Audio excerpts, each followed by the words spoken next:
I was on a road trip with my boys, and it was late winter, and we were going through the coastal areas of Northern California, Big Sur, Big Basin, that kind of stuff. And it was just one of those years where there was just fungus everywhere where I looked. I'd never really seen conditions like that before. But back at home, I had for a very long time, and it was this bag of inoculated Mycelium that I wanted to do some experiments with. And I was so nervous about jumping in and doing it that I left it in my refrigerator for weeks and weeks and weeks and weeks. I was poring over YouTube videos about how to get the process started, and I watched these videos over and over and over again. And no matter how many times I watched them, I could not muster the courage to just get in there and start making stuff with this material. And then I go on this road trip with my boys, and everywhere I look, I mean, there's mushrooms everywhere. In places I'd hiked these trails so many times, I'd never seen an explosion of life like this before. And I felt at a certain point that really they were just kind of talking to me and saying, get back to the lab, for crying out loud. Let's just you can't mess it up. Just try it, okay? Just try it. And so I did go back to lab, and it absolutely changed my life. I'll back up a little bit before buying those bags of Mycelium. I was at a design conference with a friend of mine, and we were talking about just regenerative materials. It's sort of the new buzzword in design. We talked about how we've changed from this sustainable world. We can't sustain what we're doing right now. If we sustain where we're at right now, we're just going to dive off the cliff. Sustaining this current trajectory. What we have to do is we have to regenerate.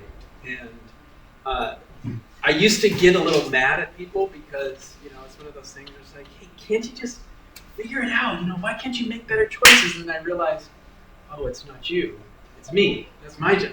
I'm a designer. I'm the one that makes this stuff. So if I'm giving you a choice between bad and worse, well, whose fault is that, right? And so me and some colleagues were at a conference, and we were just talking about all the different ways that we can make things, and how can we figure out the most regenerative materials to use. And one of my colleagues mentioned mycelium-based composites. It was the first time I'd ever heard the term mycelium. This is in late 2018. And he says, oh, well, he tried to explain it, didn't really know. All he said was mushroom roots.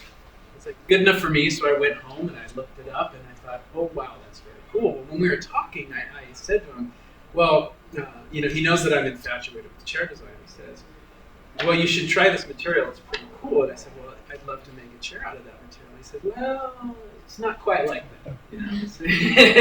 It's not something that you can sit on, really. He had messed around with it in architecture school, and he knew the qualities of what he had worked with. It was kind of foam-like and not very strong. So I went home and did a lot of research, and what I noticed was that you can find dozens of pictures of chairs made out of mycelium.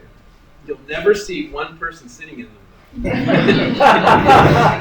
And that to me, that sparked something in me. Then I was like, okay, I'm going to be the first. I'm going to make this chair with mycelium, and that was going to be my claim to fame as a designer. I was going to be the first one to come up with the mycelium chair. Well, I realized that there was more to it than what I was thinking in my pea-picking brain, and so I realized that I was going to have to deep dive on what the organism can and can't do, and read through all the literature. It's such a new field of work, actually, that there are maybe 30 or 40 papers written on it at all, so it's really easy to get through all the literature and to get through where all the science was pointing to. And what the science was always telling me was, it's really cool material, but it's just not something that's structurally sound. And they mentioned several techniques that people can use to increase the performance of the material, encasing stronger materials inside of it, which is to me cheating, because is it the mycelium-based composite, or is it this metal rod that you're sticking in there to hold it out? Being an industrial designer, though, I am obsessed with materials, and so it was one of those things that I realized I'm going to need to take this step by step. So I'd set up a series of experiments, and I had my experiment plan all written out. I bought several bags of this inoculated substrate, and there they sat in my refrigerator for weeks and weeks and weeks. until that trip. And I went home and I looked at those bags and I thought to myself, I just need to make it. I just need to start it on the plan. So I set up some materials, didn't know how to mix it really, or how much to mix. I just started in. I had a series of trays that I'd set up, some with different types of rods, basalt rods, metal rods, plastic rods, sheets of textiles, anything to try to just see what qualities are going to be best for moving forward with. And then I had this 5-gallon bucket of material left over because I didn't know how to calculate how to use the material. And at that point, I'm looking around going, well, what the heck am I going to do next? I got all this material, it was quite expensive, I don't want to waste it. And I'm a paramedic, and I had, at that point, was doing a lot of bike race standbys. And in bike races, a lot of road rash, I devised this way to hold bandages on using that same material that they use on your arm to put a cast, when they put a cast in your arm. And so I had a bunch of that left over, and I thought, fun, let's just stick it in there and see what happens. And so set that up on the shelf. I had gotten laid off from a really cool design firm, because this was now, we're talking right in the beginning of the COVID year, right before the shutdowns happened. I'm working in San Francisco, and I just, the firm I was working for was global, and they came into work one day. They made me work a whole day at work, and then told me at the end of the day, hey, by the way, we're laying you off. I was kind of upset about that, because it's a beautiful day, and I could have spent it out on the beach. But nonetheless, it was 3 days after I had set down these experiments. And so now here I am. I don't have a job. I'm reading the tea leaves. It looks like the world's going to shut down. And here I am with these experiments, and I'm not sure where they're going to go. And I'm thinking, well, this has got to be it. If I can't make this work, then I'm going back to food service. And I promise I won't do that anymore. And so when I opened up all the molds and I did all the drying, it was very sad. It was exactly what I had seen and read about. It was mushy, it was squishy, it was great for foam packaging, but it just was not going to be something that you could sit in.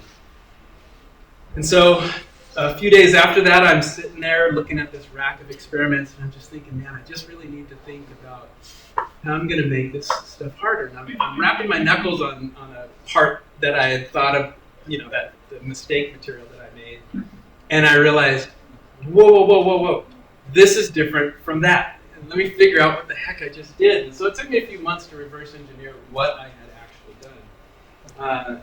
But I improved upon that formulation, and here I am today. We're able to make structural mycelium composites that are able to hold up buildings. Now, these are very early phases in our technology development, but it's exciting because it was a complete mistake that caused the discovery, which is kind of how a lot of discoveries go. I think it's important, though, before I want to move on to the biology, what are composite materials? A lot of us, we experience composites every single day, but basically a composite material is two or more materials that when combined have different properties than the components themselves. So that aramid weave, you guys have all seen carbon fiber weaves, that textile, if you will, that weave is pretty strong on its own. And so there are certain aspects of composites that are important to understand, some vocabulary here. There's what's called the dispersion phase or the reinforcement phase, and that would be that textile right there. And then there's what's known as the matrix phase, and that's the phase that holds everything together. Typically, it's going to come in the form of some kind of resin, and that resin is something that is got various types of viscosity to move throughout the material. And then that material then hardens and it creates things that are greater than the sum of its parts. That's sort of one of the most important aspects of a composite material, is that at the end of its curing time, what the main product has to have qualities that are different. Also, the constituent parts cannot dissolve into each other. That's a totally different type of material. And so there's some kind of finite interface between the dispersion or the reinforcement phase and the matrix phase. And so that's what you see. We've all seen these cool composite materials in cars. They're in a lot of car parts, bike helmets, bikes are made out of them. But for all intents and purposes, though, they all share the same situation. So all composite materials have at least two materials that come together. We have different types of reinforcement. They can be in the form of fibers, which are usually randomly oriented, particles, which I use particles in these types of composites that you see up here are made with particles. Then there are laminar composites, plywood. Plywood is a composite material, and so and actually plywood has been around for a few hundred years, and they figured out a long time ago that by combining wood at changing the orientation of the grain and back hundreds of years ago, they were using animal hide glues to glue these things together. They found that they could make products that are stronger than they would if they were to make them out of solid monolithic material. You can use flakes. Flakes are used a lot in fiber reinforced plastics, but also OSB. If you've seen that wood, it looks like a lot of wood flakes, and they compress that together under 20,000 pounds of pressure and a lot of glue, and that makes some pretty strong boards that we see a lot, and now it's used in sheathing in houses. And then there are field composites, which are sort of kind of skirting that line between the fiber and the particle composites, and they're combining all of these things together to make stronger composites. I want to talk a little bit about the matrix itself, because that's really important. The matrix itself does not bear the load. It actually just holds the things together that do bear the load. And so it's the orientation of the fibers are also quite important. If we just have fibers that are placed in there, like that isotropic unit there, what we are typically going to have to contend with is that we might have a situation where that product is not strong in certain orientations. Or we can orient them along the long axis there, and it's going to be strong along that long axis, but not necessarily along the transverse axis there. You could even incorporate some kind of surface in there, and in our process, we incorporate textiles into our materials. And so that's allowable, and that allows to increase the tensile strength of the material. And then things like concrete. Concrete itself is a composite material as well. Cement. A lot of people use cement and concrete interchangeably, but cement is actually the matrix of the material, and then sand and gravel is used as the dispersion phase.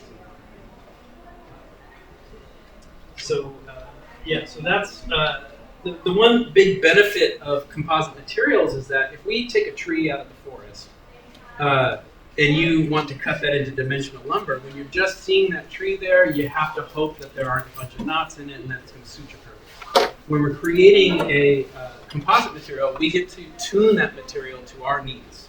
Its strength, its weight, color, all of these things can be something that we tune in the lab before we need the material to press into service. But all of the materials, for the most part, that you see use a polymer matrix. And these polymer matrices are usually are usually created with polyester resins. And polyester resins are terrible for the environment. Polyester is in everything now. Plastics have become a part of basically all of biology, unfortunately. And even the best bio-based resins are only 30% plant-based. That means that 70% of it is not plant-based. and I think that one thing that we have to talk about, I mentioned that sustainability is dead. We can't sustain it. We have to start regenerating. And we cannot do that by using the same mistakes that got us here. And I often say that better than bad is not good. We have to figure out how to do better. But I don't know about you, but 30% is better than no plant-based. And every year they get a little better. There's a little bit more and more in there. But there's still more to be done, because the truth is that this is a problem. We have to get past this issue where The chemicals are persistent in our environment. The plastics themselves are persistent in our environment. And we need to eliminate these carbon-intensive materials from the built environment, from the everyday things that we use, or else we're just not going to reach our goals, and we're going to have status quo. And that's, I don't know about you, but that's always going to be a bad scenario to live in a world where we're having to be like Kevin Costner and growing webbing in between our toes so that we can survive in this water planet that we live on here. And so there's an obvious reason why there's a need to change the way we're doing. The Mycelium composites, like this one here, and like this monstrosity, I'll talk about this in a second here. Why there's so much excitement in my mind about them is that we are replacing one of the more damaging aspects of composite materials, the matrix itself, with a biological organism. And we're not synthesizing anything from it. I'm not, manipulating it or forcing it into huge ovens to heat it up to several thousand degrees to make it into anything. I am simply asking the organism to do what it normally would do, and it grows through the part, and it makes composite materials. I'm going to pass this around in a second too, so you guys can hold on to it. But here's a close-up of a material, not like this one, it's more like this material here. This material that I'm passing around is just mycelium and hemper, and I'll talk about the components and why I use those materials later. But you'll notice, though, that material is quite strong in and of itself. You can feel how hard the surface is of it. It's kind of exciting. But this is what those mycelia look like under microscopy. And when you look at that white layer of mycelium, it looks solid, it looks monolithic. But one of the wonderful benefits of it is that it's not actually. So what we're seeing here are two different materials. The smaller fibers, those are the mycelium. These larger fibers here are cotton fibers. And it's just the same as you would see here. So if I was to able to take off a little piece of that, we put that in the scanning electron microscope, and what you see are the interlocking cotton jersey knit weave, and then the mycelia that have grown through that material. So some of the things that make composite matrix very effective is its ability to infiltrate the entire material. When you're making composite materials with resins and carbon fibers, that's the trick, is to try to get the resin all the way through the material. So oftentimes they need to use things like vacuums to pull the resin from one end of the part to the other, and that helps impregnate the whole part. But here we can use this quirk of biology to do a lot of the same things with some added benefits to the qualities here.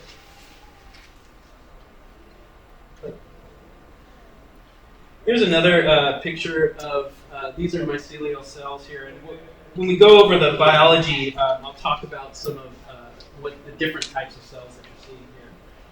But part of what makes the mycelium so awesome is that mycelium are like my older brother. When we were kids, you'd get food, and if anything was touching, he was not going to eat it. Mycelium are the same way. When they're growing, and they're growing in these very dense mats, they actually don't like to touch each other. They're like, you stay over there. It's like, God, Mom, he's touching me. And they want to grow apart. That's their typical early generative phase. And so that is actually something that we can take advantage of. As you might know, airspace creates insulative properties. Space also can help to dissipate energy transfer. And so when there's a network like this that's on a very microscopic scale, we're doing that on a very small level, which has some benefits later on that we'll talk about. One of the key benefits is that the thermal degradation properties are quite well known. I mentioned that there are about 30 or 40 papers written on it. One of the more prolific researchers in mycelium-based composites is a guy by the name of Mitchell Jones, and he had looked at what happens to mycelium when it burns. And so these three pictures are what you see, the results of his work there. And on the left there, you see that those are the mycelial cells like we saw in the samples that I showed you. And then with some heat, you see that there is some degradation of those cells, but they just sort of congeal and create a thicker mass. Actually, they will melt a little bit. The polymers that are created by the mycelial cells themselves will melt and then reharden, and then that's what you see there. This is under intense heat, the kind of heat that you would see in a burning building, and that's the result there. So instead of breaking down, it creates actually a charred surface, and then the cells themselves actually form a protection around the material that is created. So there are some significant advantages to materials that are created out of matrix that is biogenic in its makeup, but then also has these properties that normally we add methyl bad stuff to in order to create the stuff that we need.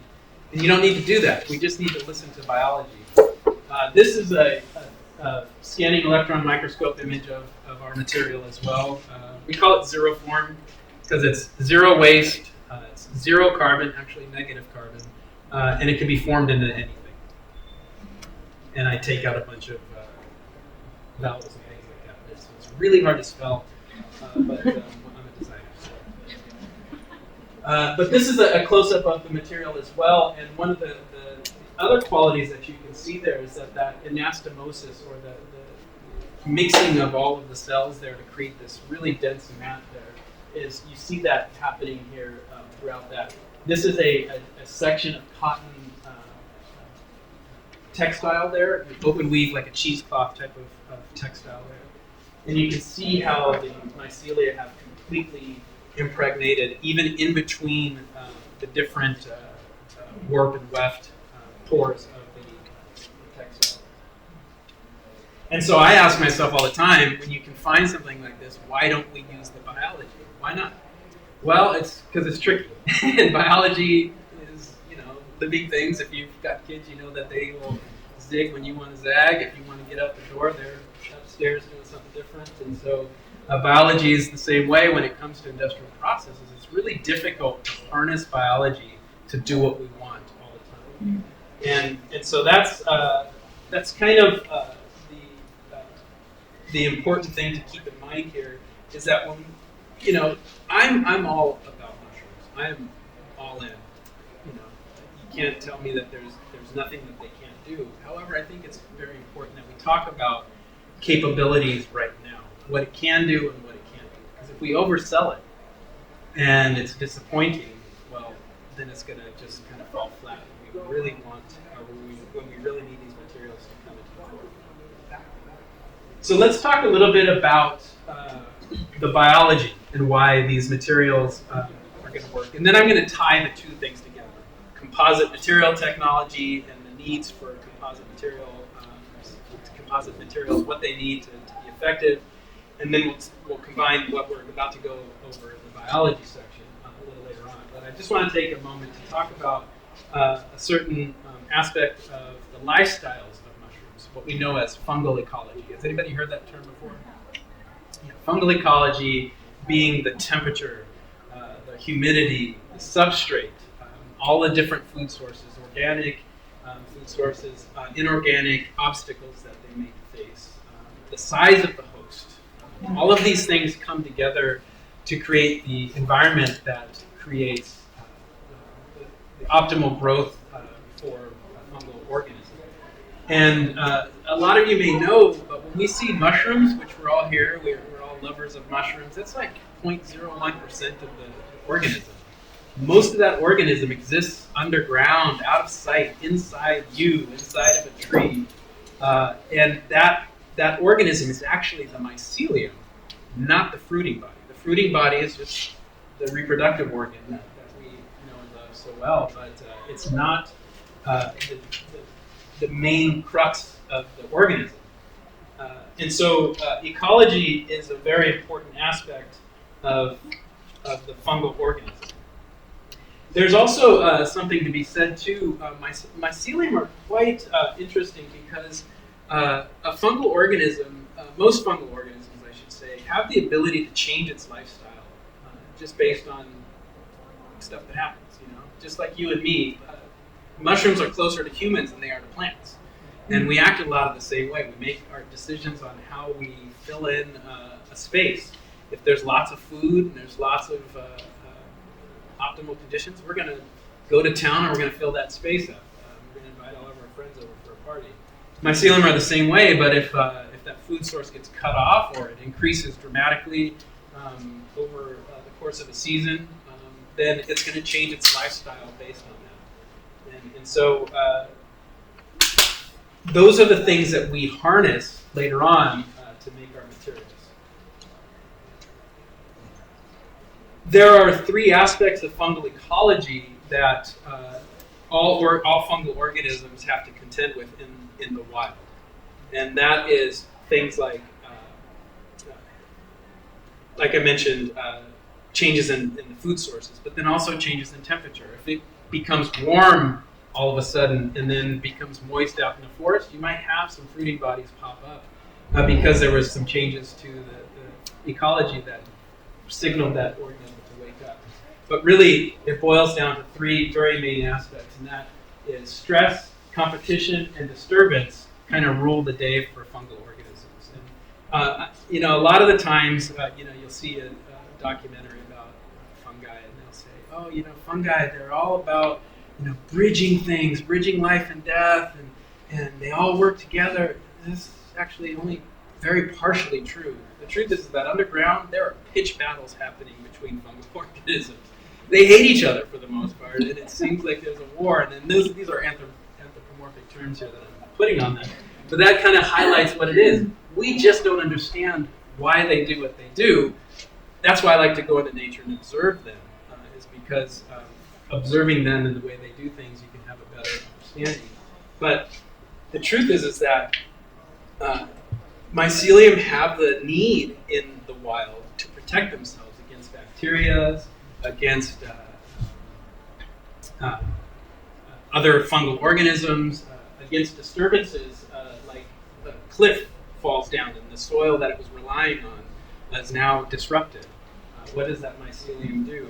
The weather changes. We have climate change right now. They have to adapt and overcome these things. But it's the stresses, it's the competition, and it's the disturbance that I use later on in my process to affect, and that allows me to tune how the material behaves. We're going to talk about Mycelia now, and those are the individual cells. We saw those scanning electron microscope images of them, but this is the drawing that I made just because it's easier to sort of talk about some of the anatomy of Mycelia. And Mycelia are interesting. I mentioned that they have the ability to change lifestyles, and during that time, the individual mycelial cells will change their morphology, or the way that they exist, or the way that they express their biology based on very significant changes to their fungal ecology. So there are three different types of hyphae. All filamentous fungi, and I say all with the caveat that of course there's some exceptions to that, but all filamentous fungi grow what are called generative hyphae, and that's what you see here. Generative hyphae grow fast, they branch frequently, and then they have these clamps. Most mycelia have these clamps. Not all, but most do. And when we're looking at, and we're trying to identify mycelia under the microscope, this is what we're looking for. We look at their mycelium in order to really truly tell the difference between certain organisms. If they have clamps or not, how frequent the clamps are, how wide the filaments are themselves can tell us a lot about them.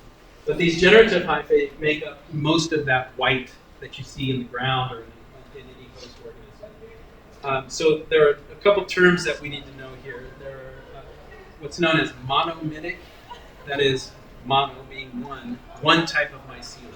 And most, like I said, filamentous fungi are monomytic. Then we have dimytic and trimytic. Dimytic meaning that it contains two of the types of mycelia, and then trimytic being that it contains all three.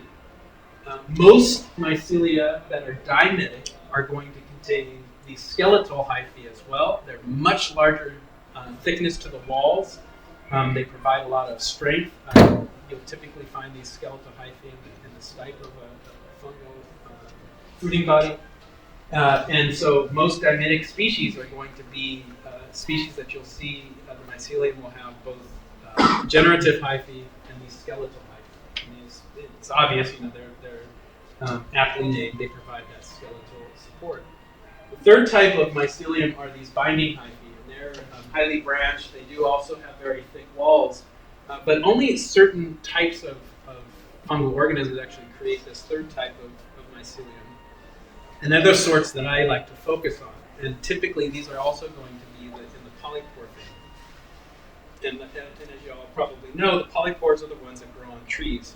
And if you've ever touched a polypore on a tree before, what did it feel like? Somebody describe what they felt. Yeah, it feels like wood. It's leathery sometimes. It's different from any of the other mushrooms, and that's going back to its needs. Its fungal ecology requires that it lives like that. It's the stresses that it deals with, the competition that it deals with, and the disturbances that it might deal with require it to have that kind of growth on the outside of its fruiting bodies. So they're not all polypores, but some of the polypores are what we know as trimidic species. One of the more popular ones that we use in these types of materials that are being moved around is Reishi, Ganoderma lucida. It's a trimidic species that grows really fast. It deals with stresses quite well. It deals with competition quite well. In the lab, when we bring mushrooms into the lab, it's a lot harder to keep them alive than when they're living out in the wild. And so it's a very beneficial species to use for that. Trametes versicolor is another one that works really well. Pleurotus ostreatus is not a polypore, but it's a fungal organism that does work quite well to make more foam-like materials. It grows fast, and it deals with competition quite well. But when we want to grow building materials, which is the bailiwick that I hold, is we want to get into the aspects of mycelial growth that create really strong, really hard surfaces. And so the ability, there are the three types. They're the generative, the skeletal, and the binding hyphae. But there are also some aspects of mycelia that are quite interesting, and that is the ability for them to form what are called anastomoses. And these are where the mycelial cells, I mentioned, where they don't like to touch each other. Like the kids in the back of the car at the road trip. Mommy's touching you. I'm not touching you. He's touching me. Well, there's a certain aspect that will cause fungal organisms to grow what are called anastomoses. And that is when typically anastomoses will occur by tip-to-tip interaction between the mycelia.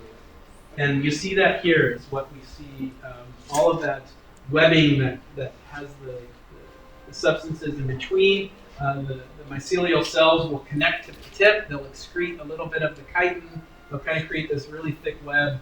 And that's something that we try to tune for and try to account for when we're making these materials. This is a Polychromium that I found in Solana Beach, and I took pictures of this every day for a few weeks actually, and watched it grow. Took it out of the ground and then watched a second and a third one of these grow actually. But one day when I went back to go visit it, one of the gardeners, I talked to the gardeners and said, hey, please don't pick it up. It's good, it ain't good, I think. But they were just raking, they're doing their jobs. And one day a bunch of dirt, when it was quite young, got put on top of it. And in response, what it did was it grew this sclerotic covering in order to, first of all, sequester that dirt that was on top of it, and then to form some protection around it to move forward. And that's the kind of things that we're trying to coax when we're making composites out of this material. And it's also why we like to use these polypores, is because of this type of biological response. That section there in the top left is where the dirt was kicked, and you can see that sclerosis that formed over the top of that to protect it. Thank you. I don't know. I think you guys have all seen the part there. What is that a sample of? Yeah, this is just a part of my control samples that I make. So it's a basic. Well, I've seen it already. Oh, gotcha. Yeah. So that is really the long and the short of why we like to use these polypores in the materials. It's because of this ability, first of all, to grow the 3 different types of hyphae, and then the fact that it can anastomose and then form these sclerotic shells as well. Who wants to talk about Spitzenkorpers now? I know I do. Who's heard the term Spitzenkorper before? First time? That's exactly what I wanted to see. Oh man, that breaks news. Well, the Spitzenkorper is the whole thing. This is like the most important aspect of Mycelia, is this little thing right here. This is the brain of the fungus. It does everything. It's not very well understood exactly what it does, but boy, I tell you, it's got some traits that really make it quite fantastic. And I'm going to show you some images in a second. We're going to see some actual Spitzenkorpers under microscopy. But let's just talk about some of the anatomy first. As you may or may not know, Mycelia are single-cell organisms that self-replicate along the long axis. And it has the ability to branch quite frequently, and it does that through a process called apical branching. That means that just behind this apex of the mycelial cell, now remember you saw that under microscopy, there are those thin threads there. If we saw the tip of one, this would be inside of the tip of one of those mycelial cells there. This part of the mycelial cell, this is a very hardened tip. And one of the more important aspects of the mycelial cell wall is this material here, chitin. Does anybody recognize that term? That's the same material that's in insect shells and in seashells, and it's one of the most abundant materials on Earth, actually. And it's also quite, it's a very hard substance, and it is the real exciting reason why mycelium-based composites are so successful at what they do is because of the fact that a major portion of the cell wall is this chitinous material. And so in the head of the mycelium, it's really packed in a lot of that chitin there. And it does that because as it's traveling through the dirt, it's looking for a host to penetrate, it needs something, it's like its lance, and it hits full force with the head of its of the mycelium, and then it's able to dive in and then secrete enzymes through the cell walls here, and that's what helps to break down the materials and then absorbs those materials through the cell membrane. But I want to talk a little bit about the motility of mycelia first. So I mentioned just behind the head here, around this section right here, is where the mycelia will actually expand. Back here, it's already been set, it's already expanded, and all of that chitin has been set in place, and then the enzymes that broke down the chitin in order to grow have solidified again. When it's deciding to move through a substrate, what happens is the Spitzenkorper is sort of like a gyroscope almost, and it's kind of just in the head of this little tube, and it kind of pushes it one way or the other to say, hey, let's move this way, let's move that way, moving 3 dimensions. And I mentioned that this is a really hard surface. Well, when it wants to move, it will send some enzymes to this section of the mycelial cell wall, and it will soften that cell wall enough for it to stretch. And it will send nutrients through these vesicles and then fill in that softened cell wall and incorporate more chitin into the cell wall, and will also build up the other parts of the cell wall as well, the beta-glucans and the plasma membrane as well. But it'll soften that cell wall, it will expand, and then it will rebuild that cell wall as it's moving.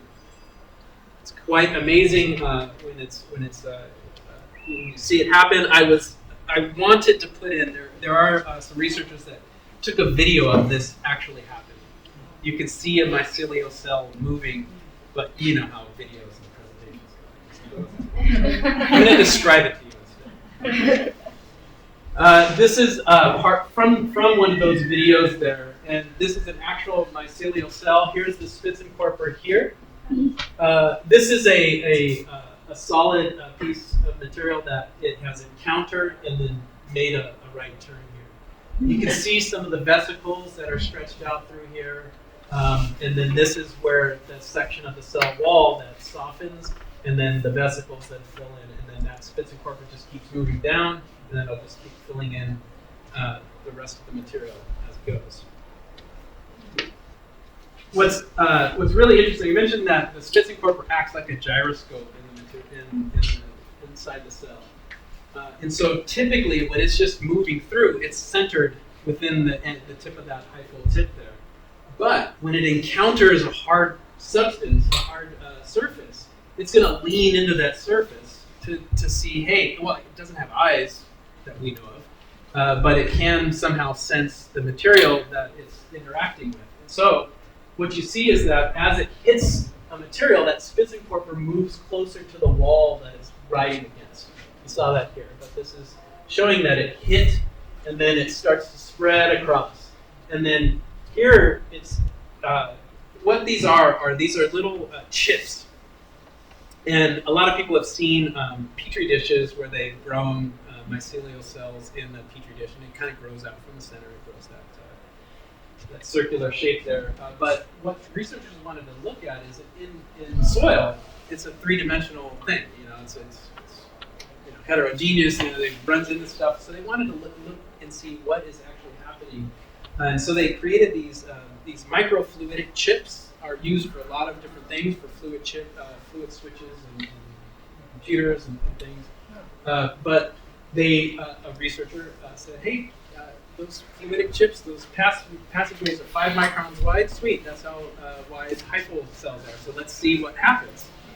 Amazing results happen. They were able to put it under microscopes and actually film these things growing through these microfluidic chips.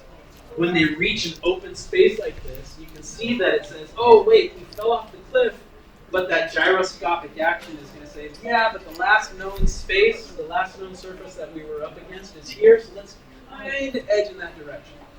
If it goes for a few widths of its, or for a few lengths of the same width, they've noticed that at a certain point, then that Spitzenkorper then centers back up into the hyphal tip, and then just says, well, all right, we're going to just go straight now. And then what's also very neat about this is that I mentioned the term apical branching, and that is something when you dive into the world of mycelium, that's sort of what we hear the most, and it's mostly true. Mycelia do apically branch, and that is we have the apex, and then they will branch just behind the apex. And typically when they branch just behind the apex, they will take a 45-degree angle from that from the cell wall that it's originating from. The Spitzenkorper will actually sort of dissolve a little bit, come back here to this area, and form a second Spitzenkorper that then gets incorporated into the new branch. And then it keeps going. And then it goes back to work, and then this one, the main branch will keep going. This now becomes its own branch, and then the apical branching ensues from there. There is such a thing as lateral branching. So far back, because of any kind of signaling, chemotaxis, so chemical signaling, light, maybe a disturbance happened, and now the soil is now open. So the mycelium, what was underground, needs to retreat underground. And so in those situations, it will laterally branch. And the mycelium have the capability, if it decided to branch off right here, it'll just create a new Spitzenkorper right there. It has everything it needs within the organism to create new Spitzenkorpers and to create new branches out of. And that, if you can imagine, is what creates the difficulty in using an organism like this to create a material, is because you have small changes in temperature, small changes in humidity, makes it change its morphology.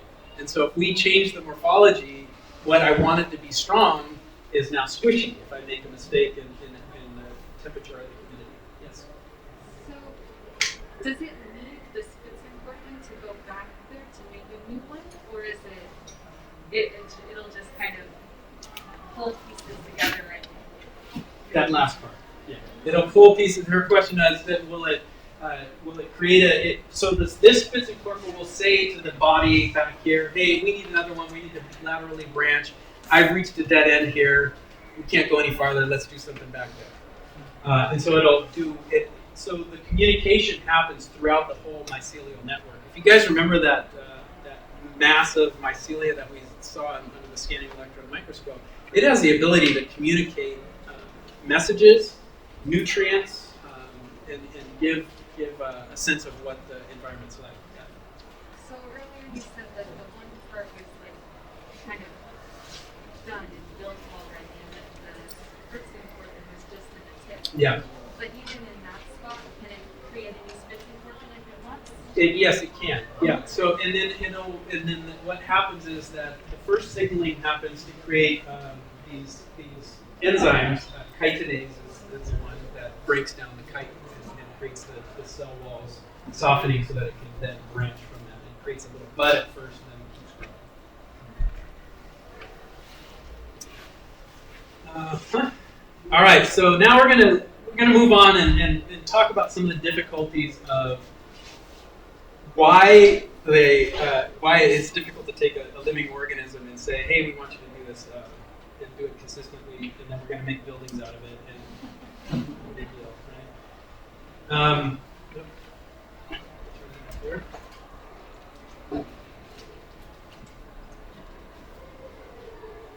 Bear with me here, sorry.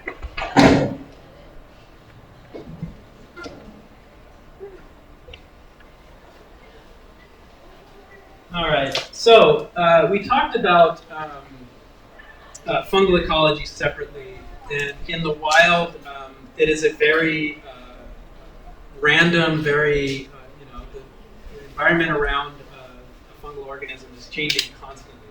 The substrate that it's feeding off of is constantly changing.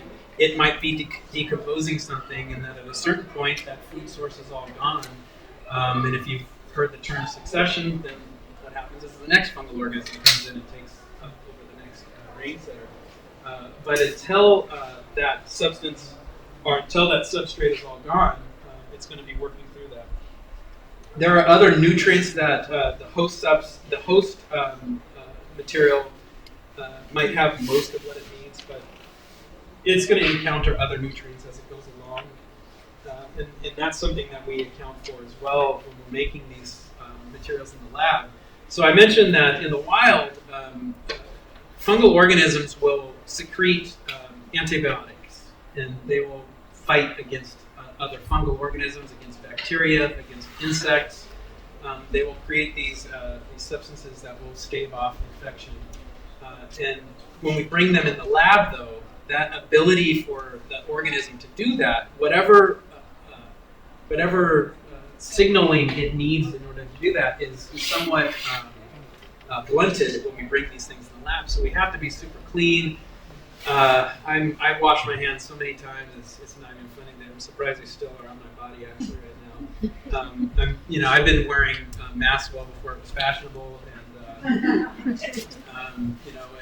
I clean everything constantly. Now I'm a neat freak, so I do that anyways. But so yeah, maybe being in the Mycocomposites is a good place for me to be. But the truth is that I think in order for this technology to really move forward, we're going to have to find ways to sort of lessen that need. And if it's going to be highly effective and highly ubiquitous, then we need to reduce the amount of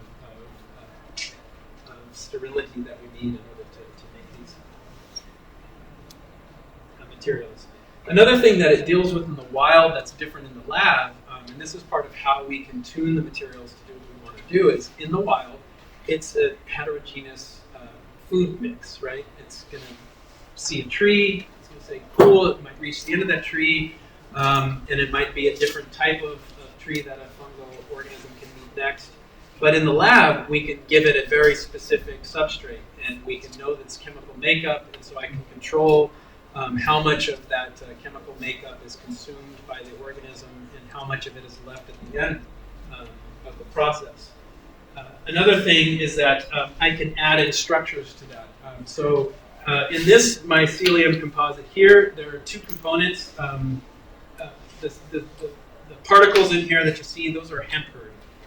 I'll talk a little bit about hemp in a little bit and why I love it so much. But these particles of hemp herd are being held together by the mycelial cells. Even on this side that you can't see the white of the mycelium, well, that's okay. Mycelium are 5 microns wide, so that you can't see it, but they're also providing the holding power, the adhesive power for these particles that are along the back here as well.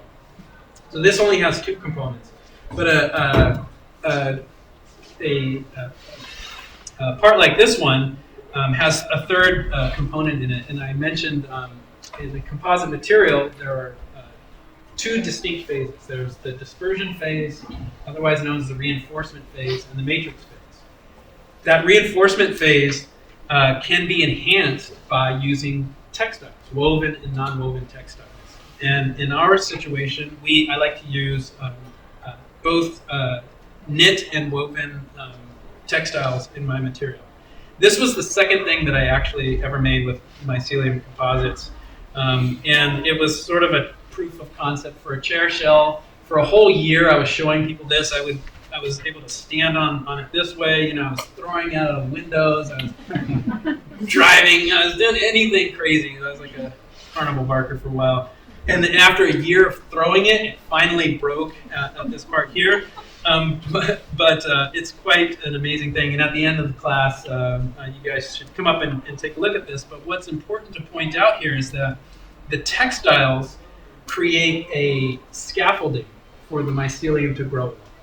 And that organization tells the organism, hey, cool, we have this ability to grow, and we're going to just grow in this direction and until it stops. Mycelia can grow indefinitely as long as there's a food source, and we've seen that in the armillaria up in Oregon. The big one. It's like 3.5 miles wide.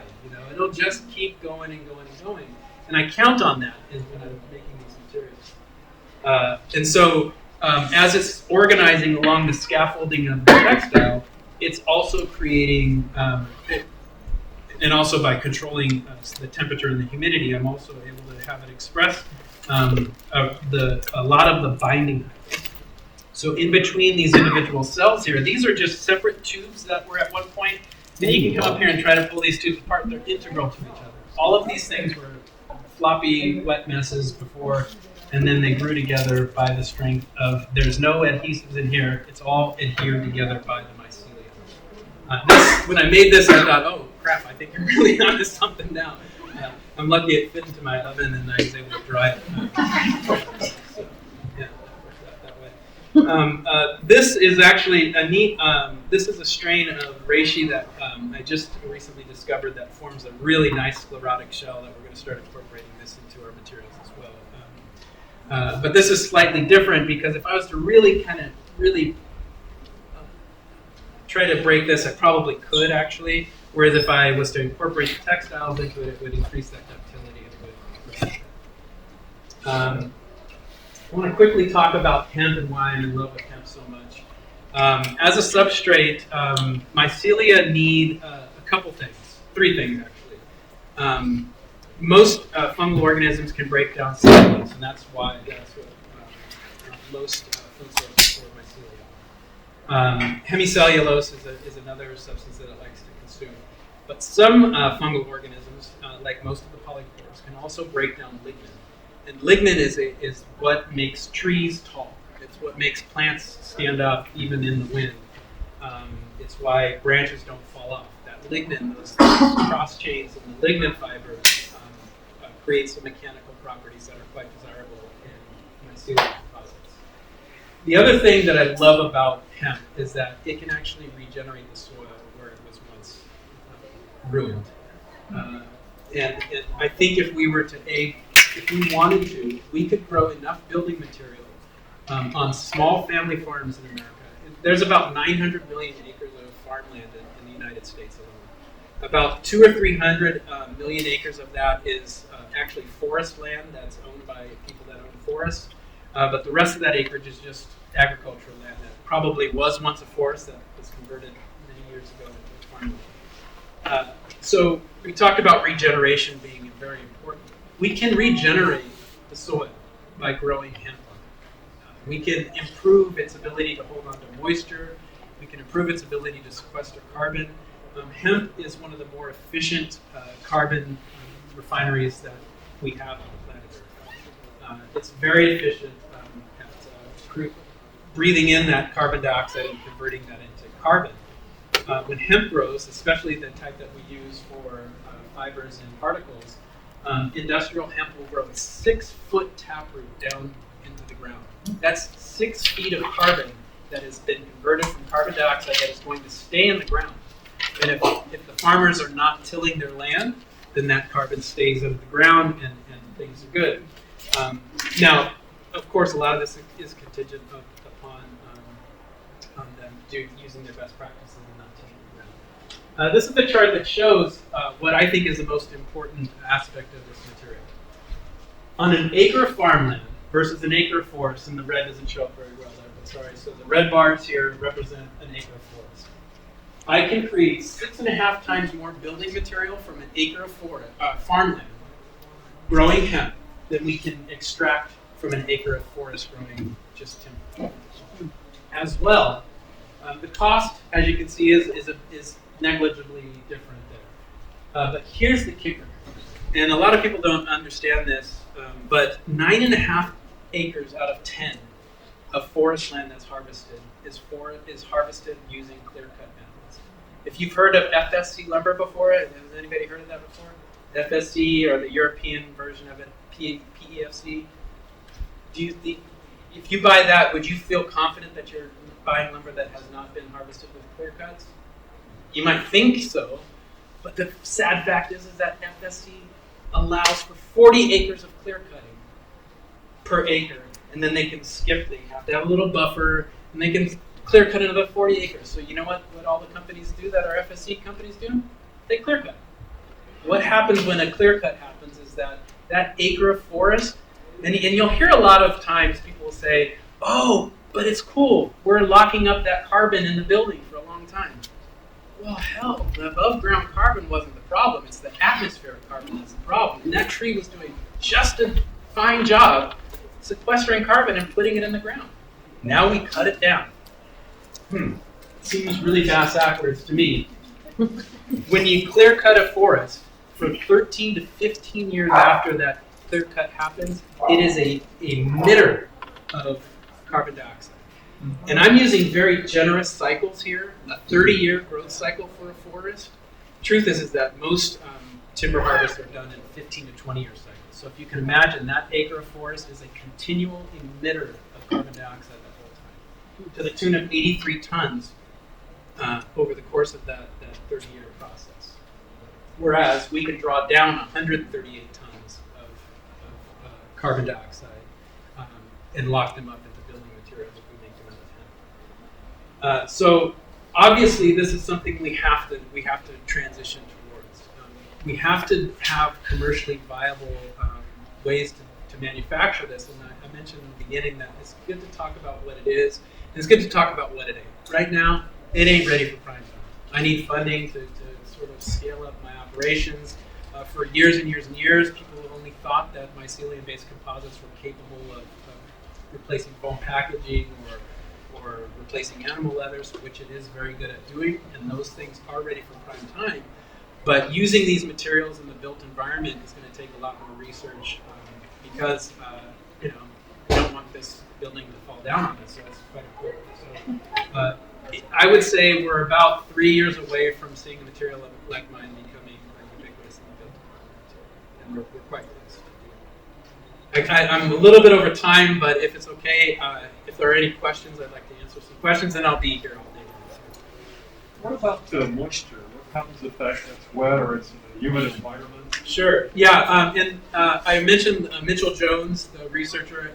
His research also looked at water uptake, which we are also, one of my lab partners has lab space at Colorado Boulder, the Living Materials Laboratory. So we're looking at water uptake, but there's a lot of literature about that. Hemp itself has a pretty desirable hygroscopic profile. meaning that it can uptake a little bit of water, but then it can shed that water quite easily.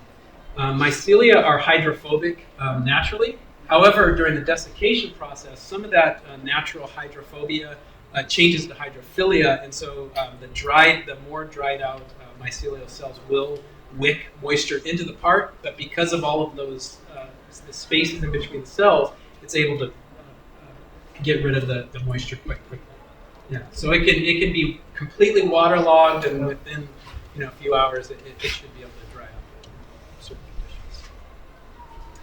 Any other questions? Yeah. Yeah, when the mycelium is heated, you mentioned putting that in your oven.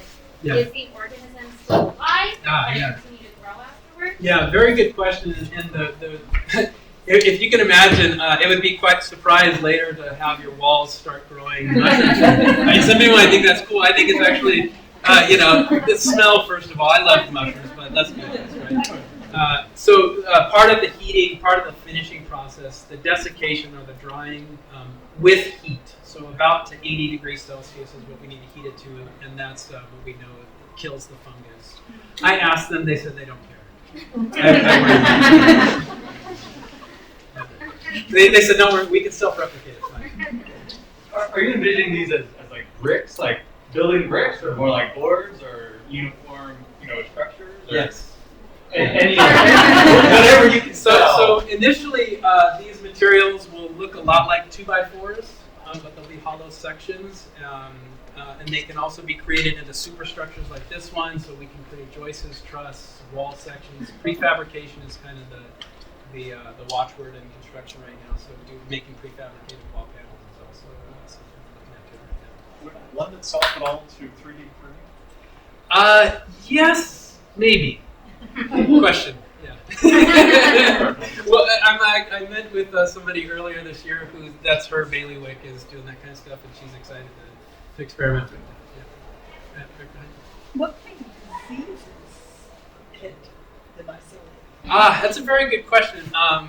They can be prone to that, but a lot in the built environment, the diseases, the things that rot out lumber, for instance, in the framing of a house, will not affect these materials in the same way. And it's because of the fact that they're coated by the mycelial cells, whereas lumber is not coated. When lumber is treated, it can stave off fungal infections for a number of years, but there's a certain point where that fades, and it's going to become prone to rotting as well. And so the shorter answer to that very long answer to your very terse question was, we don't really know, actually, so we'll find out. My question is, you said that's reishi and hemp fiber, Yeah. correct? And have you worked with other mushrooms along with the hemp fiber? And Yeah. which one do you feel works best at this point? Yeah, so we've scratched the surface of the organisms that are available to us. Reishi tends to work the best. We're looking at Samides. We're looking at Anastomoses. We've tried Chlorotis. And as you guys probably know, there's like 150,000 species of known fungi that we can look at. And that's a big body of work that can be done. And it's so new that we have to start that work now. In 10 years, we'll know more. Right now, it's the Wild West. We go with what we know. Two more questions, and then I know we got to move on here. Yeah. Is it, when it's desiccated, is it hypoallergenic? I feel like I know some friends who are allergic to mushrooms. That's a good question. I'm concerned of having it as a building material for people who are Take allergic. this and let's rub it against their face. We don't know that question. The one last question in the very back there. Yeah. Is there a lot of potential for genetic engineering within the field that makes Mycelia easy to work with? I'm not fully opposed to that, but what's wonderful is that the biology is awesome enough in and of itself where at this point it doesn't seem necessary. But I can envision where you might have two fungal organisms working together, where you might delete a gene where normally they might fight against each other, but if you delete a gene, then they're going to seem happily together and work together. So sure, in the future, just right now, it's not necessary. It's doing quite a great job. I wish I can answer more questions out in the courtyard, but thanks for coming.